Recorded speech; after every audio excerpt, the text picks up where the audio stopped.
Welcome to Total Politik dan welcome to Ngariung Sore.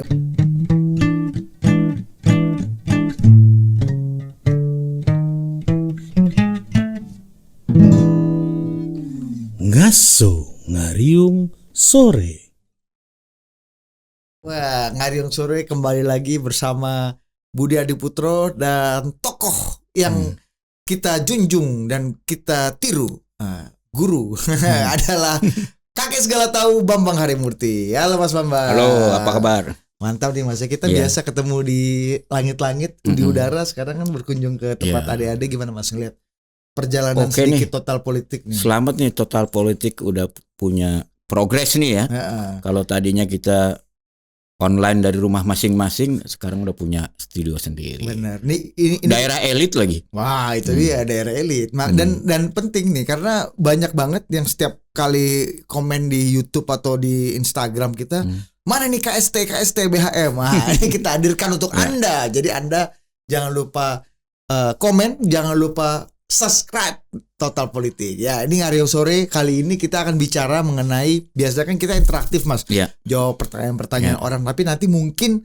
pada waktunya kita bisa coba juga tuh interaktif dengan netizen juga. Tapi kali ini kita bicara mengenai satu hal yang paling baru dari Asia Tenggara, yaitu kita ke negara tetangga kita Filipina Mas. Iya, betul. Menangnya Ferdinand Marcos Junior atau Bongbong dengan Sara Duterte, anak dari yang satu anak dari Ferdinand Marcos, yang satu lagi anak dari Adik. adik dari, dari Rodrigo Duterte. Iya. Nah, ini menarik. Kita minta perspektif Mas Bambang. Banyak media terutama di Indonesia menganggap bahwa ini alarm demokrasi buat Indonesia dan alarm demokrasi buat Filipina sendiri. Nah, Mas Bambang melihatnya seperti apa? Kalau saya melihat ini sebenarnya alarm buat demokrasi di seluruh dunia. Dan karena di seluruh Indonesia bagian dari dunia, Indonesia termasuk yang mengalami ancaman itu juga ya. Jangan lupa ketika kita ada reformasi, kan sebelumnya udah didului oleh Filipina juga beberapa tahun kan. Ketika apa yang disebut sebagai people power 10 tahun sebelumnya ya, Mas. 10 tahun Lebih lah, sebelumnya. 12 tahun sebelumnya ya. Ya. Tahun 86 Mas ya. Ya, dan saya ingat kita itu sebagai reporter Tempo ketika kita kenapa kita meliput people power itu karena kita bayangin ini akan kejadian juga di Indonesia gitu ya. Jadi agak sentimental Iya, jadi peristiwa agak itu ya. kan pada saat itu nggak bisa terus terang kan bilang. Jadi kita seolah-olah bilang di Filipina, tapi kita berharap pembaca, wah ini juga bakal kejadian di Indonesia. Gitu. Mas Bambang waktu itu ke Manila, Ya, saya ke ngeliat Manila. coba kasih cerita dulu. Ya, jadi saya bahkan ke sana tidak lama setelah Aquino tertembak kan. Benigno Aquino ya. Ya, Benigno Aquino, bahkan kemudian saya ketemu saksi yang akhirnya kita tahu bahwa itu kan sebetulnya penembaknya itu dari Angkatan Udara ya, dari Angkatan Udara Filipina yang disuruh Imelda Marcos lah. Tapi nggak bisa dibuktikan. Kita semua tahu, tapi putus untuk bukti hukumnya gitu ya. Kayak kentut aja gitu. Iya, putus bukti hukumnya kayak kasus Munir lah kalau di kita gitu kan. Kita sebagai wartawan semua umumnya tahu lah sebetulnya dugaannya, tapi secara hukum kan dua hal yang berbeda. Ada Polikarpus kan Iya, tapi akhirnya bebas kan? Iya. Artinya ada lagi lah. Ya, enggak, di Filipina juga ada si orang yang penembaknya itu dihukum tapi berhenti di situ gitu loh. Oke. Walaupun kalau kita tanya wartawan Filipina atau orang-orang yang punya informasi itu ke atasnya tahu lah gitu ya. Atasnya sangat tahu, tapi ya bukti hukumnya kurang. Intinya perasaan dan etika masyarakat waktu itu, kesadaran publik adalah ini karena Marcos lah. Rezim Marcos yang membunuh. Ya, tapi ya, dan itu menurut saya menjadi satu ibaratnya ya kan satu pemicu terjadinya people power karena itu udah kebangetan lah. Sehingga elit Filipina yang tadinya masih di tengah-tengah gitu ya, merasa wah ini udah Marcos udah kelewatan, mulai mendukung gerakan untuk menjatuhkan Marcos. Ini kan sama sebenarnya terjadi pada saat reformasi kan. Waktu itu pasti Budi ngerasain juga Mas Budi ini.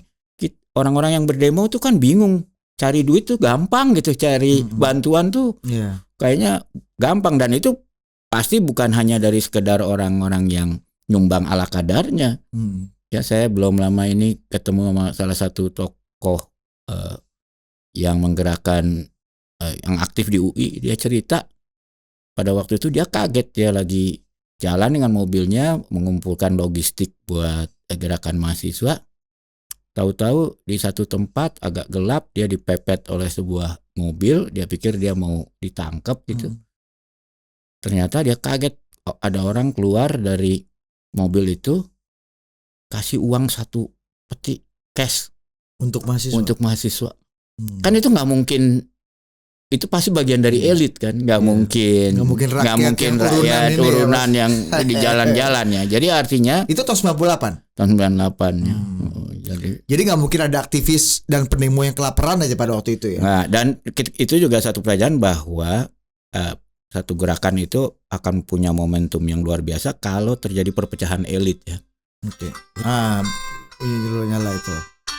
Sorry nih. Oke Mas. Nah, ini pertanyaan nanti sebelum kita menukik lagi mengenai, nanti pasti kan banyak orang nggak tahu karena kan di Filipina aja kan 50% itu pemilih muda Mas, dari umur 17 sampai 41 tahun yang belum lahir ya waktu yang Marcos. Tidak merasakan rezim Marcos kan, sehingga ya ketika melihat sosok Bongbong dan Sara ini suatu hal yang baru aja, nggak ada hubungan sama masa lalu. Tapi dengan tadi sebuah rezim dengan segala macam dosanya yang kemudian digulingkan lewat sebuah gerakan massa, people power tadi yang menginspirasi juga kita juga pada akhir tahun 98, itu kemudian bisa menang pada hari ini anaknya yang merupakan bagian yang otentik lah dari rezim yang digulingkan itu.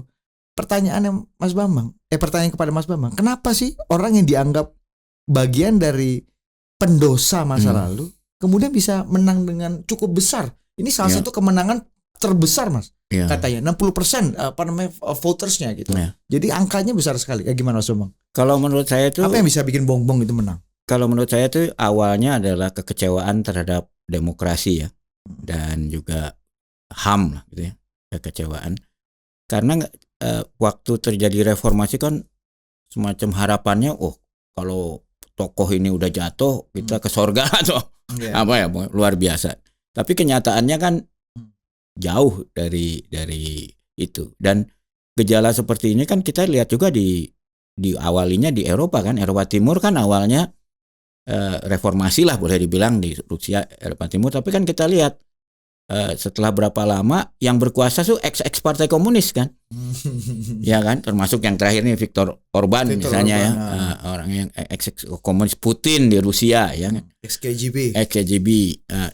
Dan kalau Anda misalnya ngomong di Rusia sekarang tentang, kalau di kita kan pahlawan dulu tuh yang namanya Mikhail Gorbachev, Yeltsin. Tapi coba kita sekarang ngomong sama orang Rusia, apalagi yang muda gitu, yang apalagi yang muda dan nggak main internet gitu, itu akan dia bilang, itu dulu yang bikin negara saya rusak gitu. Gorbachev itu Gorbachev, Yeltsin gitu.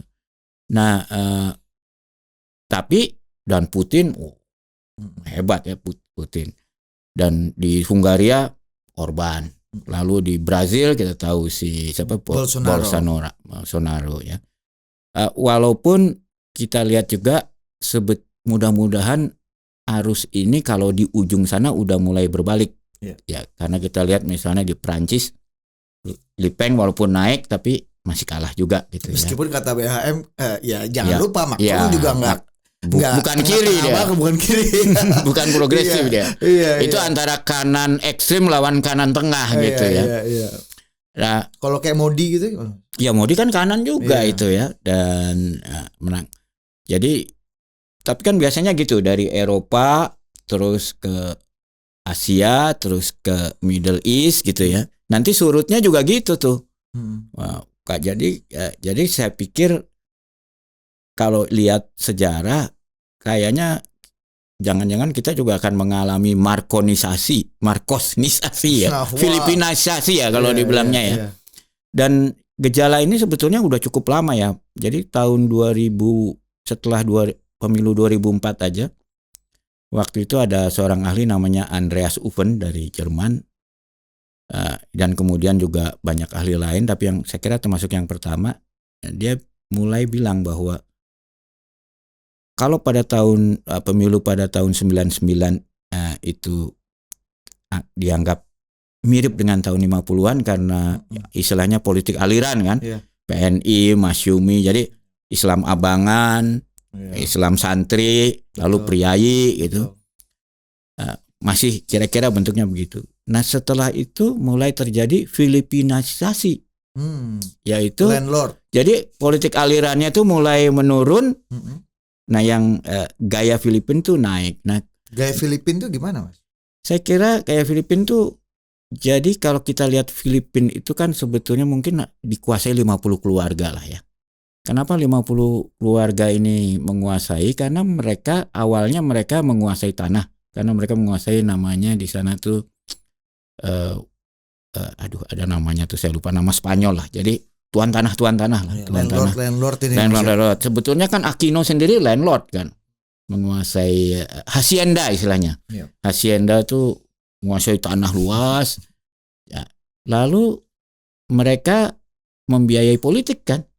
Ketika terjadi demokrasi kalau mau pemilu perlu apa partai? Perlu uang kan?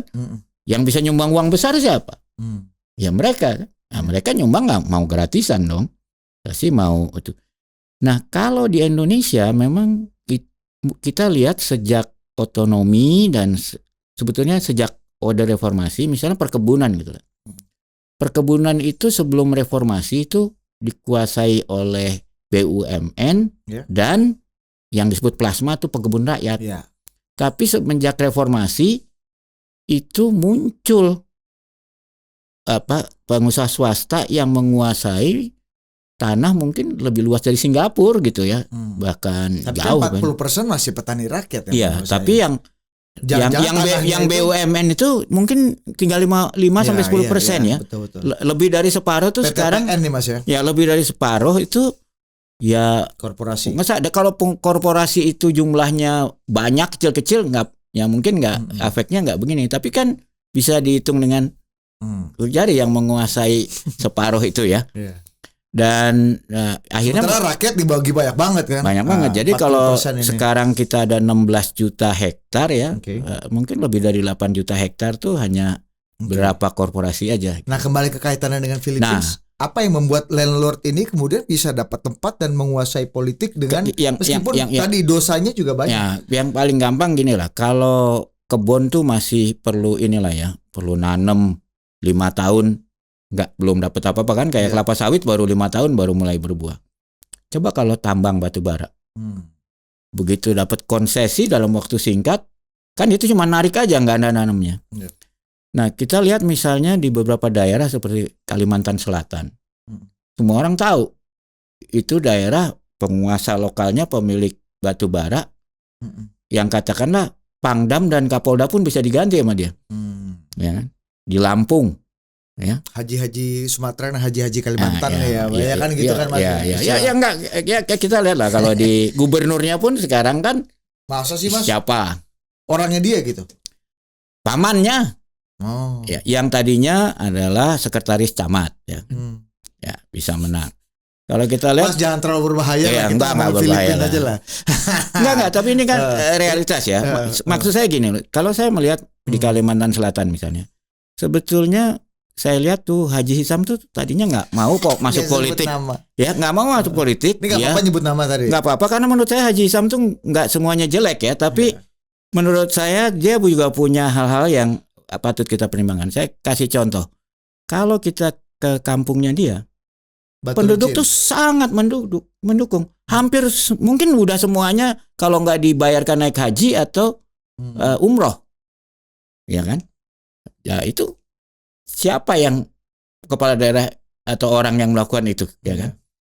Dan dia kan kepentingannya hanya bisnis batu baranya aman. Ketika itu masih di kewenangannya ada di kabupaten, ya dia nggak main-main ke provinsi gitu. Tapi begitu pemerintah menarik kewenangan dari kabupaten ke provinsi, Lah dia kan harus, ya siapapun, kalau Mas Budi juga lah yang jadi pengusaha batu bara. Begitu lihat, wah kewenangan sekarang gubernur yang tadinya gubernur nggak penting jadi penting kan? Kita investasi di situ kan? Ya investasi. Dan masalahnya kan di kita itu ibaratnya gini, kalau kita jadi orang baik, saingan kita bisa berbuat jahat, kalah kita kan? Jadi ya untuk preserve yourself, ya harus main hal yang sama gitu. Jadi kalau saya sih lebih menyalahkan sistemnya. Oke. Nah ini kembali ke Filipina sih Mas. Iya. Filipina. Nah Filipina itu, jadi kita itu pelan-pelan menghasilkan orang-orang atau korporasi grup yang partai-partai kalau mau berkuasa akhirnya semakin tergantung. Karena pendanaannya dari mana lagi? Di Filipina juga gitu. Dan saya bayang, ya kita lihat di Filipina duluan seperti itu karena dia hacienda gede-gede, 2 kan. Bayangin kalau kita bikin partai baru gitu di Filipina, pasti kita harus mendekat pada 50 keluarga ini karena mereka punya pengaruh terhadap di wilayahnya masing-masing. Iya kan? Dan juga mereka punya uang yang bisa bantu kita. Jadi siapapun partai politik di sana mau nggak mau harus deal dengan orang. Jadi oligarkinya itu bukan oligarki bisnis atau hanya sekedar uang dan bisnis gitu Mas. Tapi penguasaan terhadap tanah ini ya. Dan terhadap orang-orang yang bekerja di dia. Iya. Ya kan? Bahkan di Amerika aja kita lihat ya. Kadang-kadang itu kan walaupun udah dibatasi sumbangan gitu. Kalau ada pengusaha swasta yang gede, dan ini udah dilakukan juga di Indonesia, dia pakai nama karyawannya aja semua untuk nyumbang maksimum gitu. Yang penting dia kasih tahu karyawannya. Kalau karyawannya nggak keberatan, kan dia juga nggak ada salah hukumnya gitu loh. Ya, dia punya karyawan 100.000, ya kan, masing-masing nyumbang 10.000 aja udah berapa? Ya kan. Jadi terus apa salahnya Mas ketika tadi katakan Mas Bambang bahwa ya Bongbong dan Sarah ini juga bagian dari dinasti landlord itu yang mau nggak mau daripada gua mewakilkan atau punya quote unquote boneka untuk terjun di politik, ya mending kita aja barang ini langsung sendiri taking over gitu kan. Apa salahnya? Apa bahayanya? Ya kalau menurut saya tuh, dan kenapa itu tidak dianggap salah buat politik kekuasaan di Filipina dan demokrasi gitu ya? Ya karena kalau menurut saya sih bahayanya itu kan akhirnya demokrasinya semu, karena sebetulnya demokrasinya itu haknya orang kaya sama haknya orang miskin tuh jadi tidak sama gitu.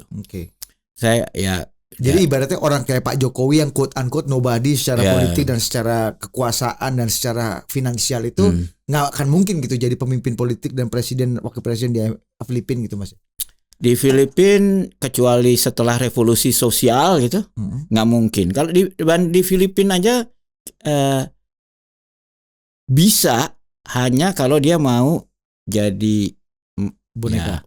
Ya bukan boneka lah, punya deal khusus lah dengan itu. Kita Estrada kan, Estrada kan bukan orang yang dari keluarga oligarki itu, tapi ya dia bisa bikin deal dengan keluarga oligarki. Meskipun itu ada expired date-nya kan, 6 tahun. Ada expired date-nya. Sebelum itu juga kalau dealnya nggak dipenuhi ya bisa dimasukin penjara atau kena kasus.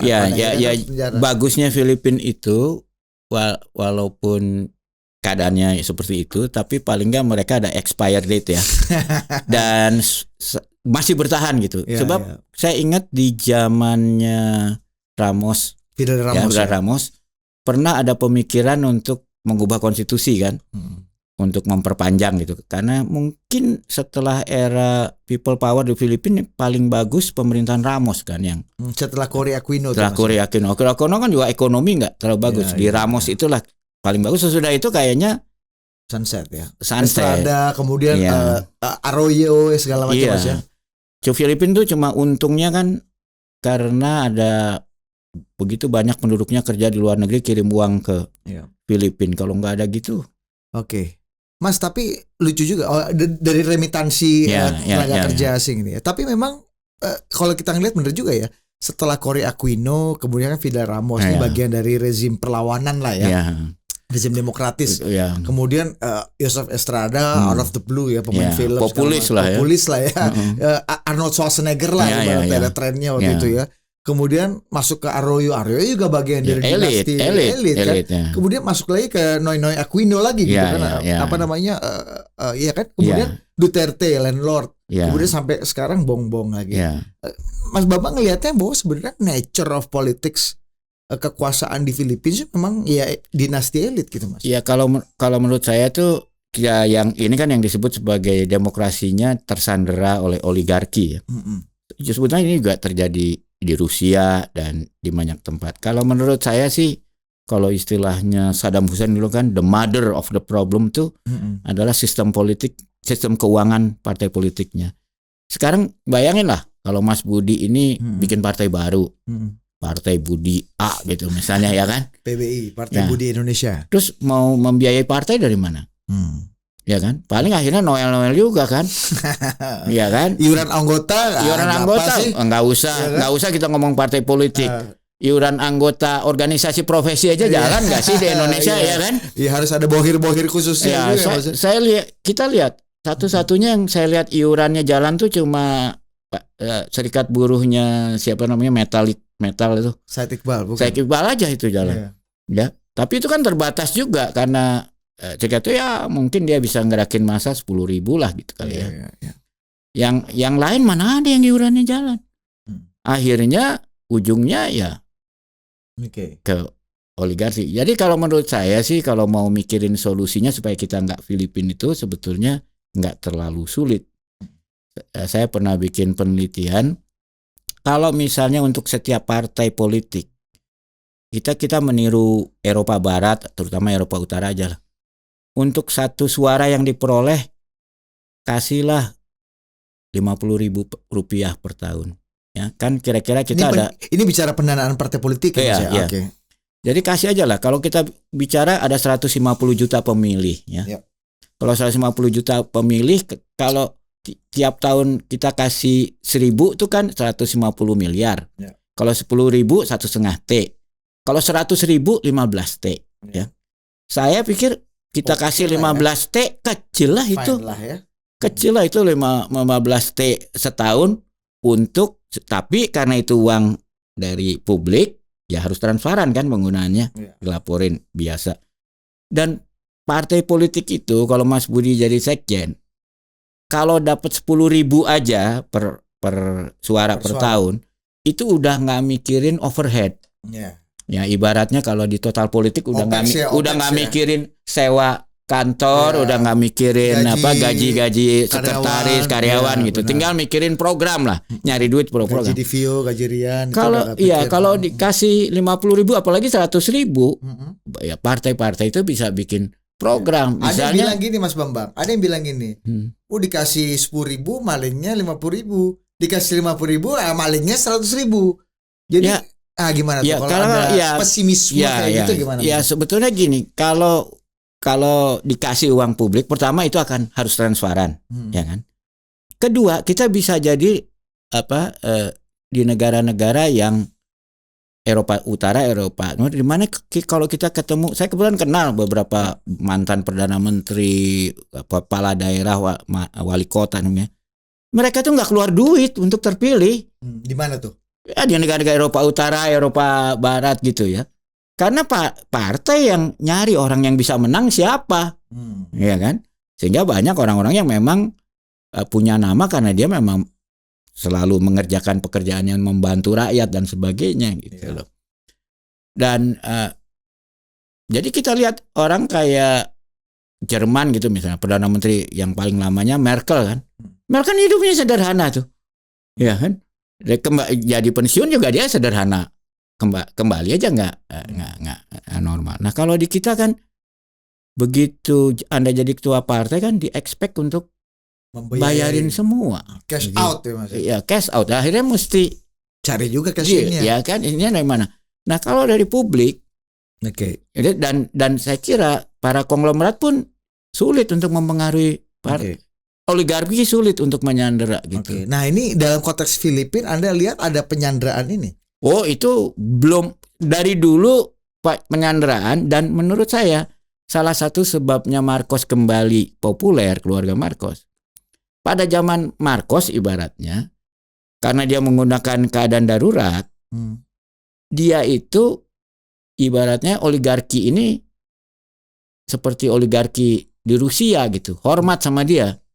Jadi ibaratnya kalau kita ada masalah, kalau kita dekat sama Marcos, seperti kalau dulu lah zaman Pak Harto, kalau kita dekat sama Pak Harto, nggak ada konglomerat bisa menang sama kita kan. Ya kan.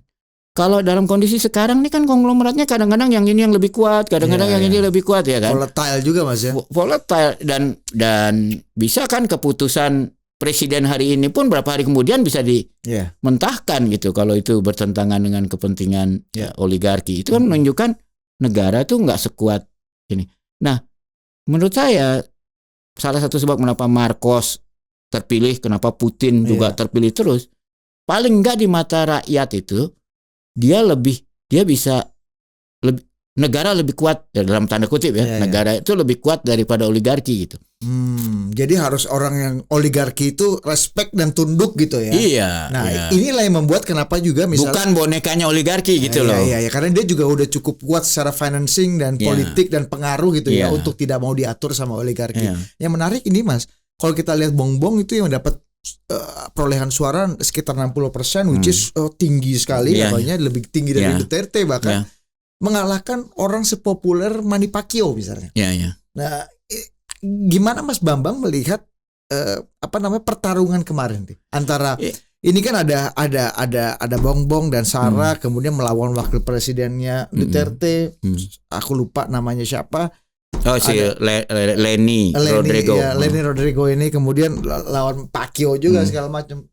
Gimana Mas Bambang ngelihat apa yang membuat ini Bongbong dan Sarah ini bisa memenangi pertarungan yang bukan dengan orang-orang yang lemah juga. Ini kan kuat juga gitu Mas Bambang ngelihat. Kalau menurut saya karena dia bisa menempatkan diri sebagai tokoh yang bukan yang itu. Karena kalau kita lihat strateginya si Bongbong dia menolak diwawancara. Debat aja dia tolak, debat oleh KPU-nya. Dia nggak mau jawab. Yang dia lakukan hanya nembak terus lewat sosial media ya, dari awal kenceng sosial media. Jadi dia tuh kalau dalam ilmu komunikasi itu dulu pertama Rand Corporation nyebut the fire hose of falsehood ya. Jadi kalau kita sembur terus gitu, nah itu lama-lama nempel juga itu kan, nempel juga. Dan yang pertama dia lakukan adalah membersihkan nama, mengubah sejarah. Dan mengubah sejarah itu kan bukan sesuatu yang mustahil. Kalau kita lihat aja bagaimana misalnya generasi aku lah supaya lebih gampang namanya melihat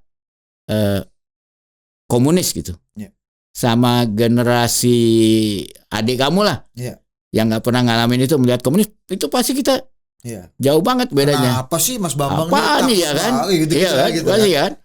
Bahkan seolah-olah komunis itu nggak pernah salah lah gitu ya. Dan juga kalau nah itu yang dilakukan oleh Bongbong kan. Dan seperti Anda bilang tadi kan, berapa persen sekarang yang orang pemilih itu ya persen lahir tidak pernah mengalami era Marcos. Jadi ya buat mereka tuh lebih mudah digarap. Apalagi kan pasti generation gap itu, bahwa anak itu ingin beda sama orang tuanya itu kan agak natural ya. Belum lagi orang-orang yang dulu yang kecewa terhadap demokratisasi di Filipina yang dia merasa penak zamanku toh. Iya kan? Kalau kata Marcos, penak zamanku toh. Oh iya juga kan, sekarang orang-orang tua kita dulu, orang-orang tua kita sekarang aja pada bilang gitu kan Mas. Zaman Harto itu enak gini, zaman Harto itu enak gitu. Terutama kayak masalah kriminal ya. Gitu. Zaman damai aman di Petrus saja kalau zaman Pak Harto itu yang dilakukan Duterte juga kan. Dan dilakukan Thaksin di Thailand. Jadi Jadi pola fire hose of falsehood ini dipakai lagi, diberondong dengan kebenaran baru. Narasi baru ya. Narasi baru. Artinya kan gini Mas, banyak orang percaya juga setelah era Trump, kemudian kita melewati 2019, itu disebut puncak dari post truth gitu ya. Kebenaran ya pasca kebenaran. sekarang udah kembali ke kurva normal lagi bahwa ya fact checking, orang perlu ada perlu ada narasi yang berimbang itu kan kembali muncul lagi kan, rasionalitas kembali muncul. Nah, ini berarti menandakan hal yang itu kembali lagi dong, kita setback lagi dong Mas ke era post-truth dengan berondongan. Iya, karena ada disrupsi teknologi kan. Kalau kita lihat zaman Perang Dunia Kedua, sebelum Perang Dunia Kedua misalnya, kan waktu itu teknologinya radio kan. Jadi yang namanya Goring itu kan menguasai radio, tapi biasanya diikuti juga dengan milisi fisik lah. Ya kan? Canvassing ya. Iya, jadi dia pakai radio, tapi terus kalau ada suara-suara yang berlawanan dikirim, kalau zamannya Jerman dikirim the brown shirt kan. Kalau Mussolini dikirim the black shirt gitu. Kebugin lah atau apalah gitu ya.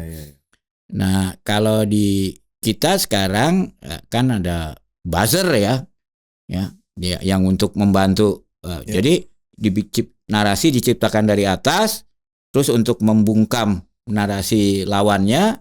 Ya. Nah, masalahnya buzzer itu kan sebetulnya kebanyakan kan bukan ideolog kan, itu kan masalah siapa yang bayar aja kan. Nah, siapa yang sanggup bayar? Nah, akhirnya menurut saya posisi demokrasi terhadap segelintir orang yang punya kekuatan ekonomi itu yang jadi nggak imbang. Through social media. Ya, karena dia bisa menciptakan narasi, bisa menciptakan. Karena itu menurut saya harus ada keseimbangan di sisi ekonomi ini. Mas, tapi kan gini, kalau memang ada serangan buzzer gitu ya, ada serangan fire source of falsehood gitu, yang ingin membilas nama baik Marcos gitu ya, itu kan harusnya ada narasi yang berlawanan. Harus ada pejuang-pejuang demokrasi yang betul-betul punya concern terhadap proses demokrasi ini juga bisa melawan dengan pola yang sama gitu. Tapi kenapa mostly orang yang kemudian termanifestasi dari suaranya bong-bong yang besar sekali itu percaya bahwa Marcos tidak bersalah, percaya bahwa Marcos membawa kejayaan Filipina, gitu Mas. Ya karena sekarang tuh gini ya, itu sosial media apalagi kayak Facebook gitu ya, itu kan memberi pada siapapun yang ingin menggunakannya data yang sangat detail. Ya. Dan orang itu kan ada kecenderungan ingin percaya yang sesuai dengan kepercayaannya dan ingin tidak percaya pada hal yang mengganggu kepercayaannya. Saya kasih contoh lah, ini misalnya terjadi kenapa orang-orang dalam tanda kutip ya, setelah ikut pengajian makin radikal gitu, atau setelah ikut retret makin radikal gitu ya. Karena kan dia berada dalam satu komunitas yang sama kepercayaannya. Dan sama-sama ingin tidak mau percaya pada hal yang bertentangan dengan kepercayaannya. Nah, kalau sebelum zaman media sosial, mereka hanya bisa berkumpul ke pengajian atau ke gereja atau ke kuil dengerin itu ya. Tapi sekarang ada virtual itu. Kita nggak usah keluar dari rumah, kita bisa bergabung dengan orang-orang yang sependapat itu. Echo chamber itu. Dan kemudian orang, kalau kita ingin mengubah narasi mereka, kan tinggal lihat di mana gua masuk gitu. Ibaratnya kalau kayak penipu profesional, mereka kan cari komunitas, lalu dia arahkan pada kepalanya. Kalau siapa orang paling pengaruh itu, kalau dia berhasil membuat si pemimpin komunitas itu masuk dalam jebakan dia, yang lain tuh ikut, nggak mikir lagi. Ini sebutannya kalau di Jaksel itu influencer, Mas. Iya, influencer ya. Iya. Pengaruh kalau bahasa Tempo. Iya. Pengaruh, karena kan banyak orang tuh kan zaman sekarang tuh kan terlalu banyak hal yang harus kita putuskan. Betul. Sehingga dan akhirnya patron itu penting capek kan. Akhirnya kita pikir, udah siapa yang gua percaya soal ini, pokoknya kalau gue ikuti aja gitu.